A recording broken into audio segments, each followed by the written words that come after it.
Hi everyone, welcome back to Chart English. One of my subscribers asked me to explain the difference between I am reading, I have been reading. இது ரெண்டுத்துக்குள்ள வித்தியாசம் என்ன அப்படின்ற மாதிரி கேட்டிருந்தாங்க. Yeah, let me tell you that I am plus verb plus ing use பண்ணீங்கன்னா அது present continuous tense. நீங்க எப்போ ஒரு ஒர்க்கை வந்து கண்டினியூஸா செஞ்சுட்டு இருக்கீங்களோ அதுக்கு நீங்க என்ன யூஸ் பண்ணா present continuous tense யூஸ் பண்ணலாம். I am plus verb plus ing use பண்ணாங்க.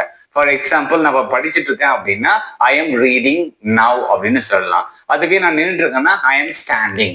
நான் சாப்பிட்டுட்டு இருக்கேன்னா ஐ எம் ஈட்டிங். இது மாதிரி சொல்லாங்க.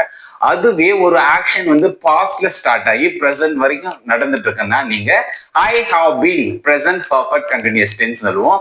ஐ have been verb plus ing அதை நீங்க யூஸ் பண்ணி சொல்லலாம். அதுல ஒரு ட்விஸ்ட் இருக்குங்க. நீங்க ஒரு குறிப்பிட்ட டைமை மட்டும் சொல்ற மாதிரி இருந்தா நீங்க ஃபார்ன்ற ப்ரிபோசிஷன் யூஸ் பண்ணும்.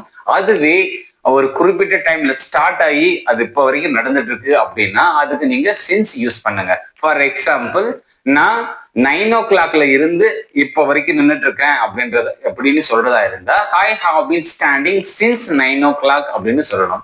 அதுவே ஒரு 2 hours நின்றுட்டு இருக்கேன் இல்லைன்னா ஒரு 3 hours நின்றுட்டு இருக்கேன் அப்படின்னு சொல்றதா இருந்தா நீங்க ஃபார் யூஸ் பண்ணி சொல்லணுங்க. For example, I have been standing for 2 hours 3 hours இப்படின்னு சொல்லலாம். ஸோ நீங்க ஐ ஹாவ் பீன்றதை யூஸ் பண்ணீங்கன்னா அது ப்ரெசன்ட் பர்ஃபெக்ட் கண்டினியூஸ் டென்ஸுங்க. அது பாஸ்ட்ல ஆரம்பிச்சு இப்ப ப்ரெசன்ட் வரைக்கும் கண்டினியூவா போயிட்டு இருக்கிறதுக்கு நீங்க யூஸ் பண்ணணும். அதுவே I am plus verb plus ing use பண்ணீங்கன்னா அது ப்ரெசன்ட் கண்டினியூஸ் டென்ஸ். ஒரு ஆக்ஷன் வந்து கண்டினியூஸா நடந்துட்டு இருக்கிறதுக்கு நீங்க அதை யூஸ் பண்ணலாம் at ப்ரெசென்ட்ல. I hope this video is useful to you. If you have any doubt like this, you can comment. We will discuss in the next video. Bye.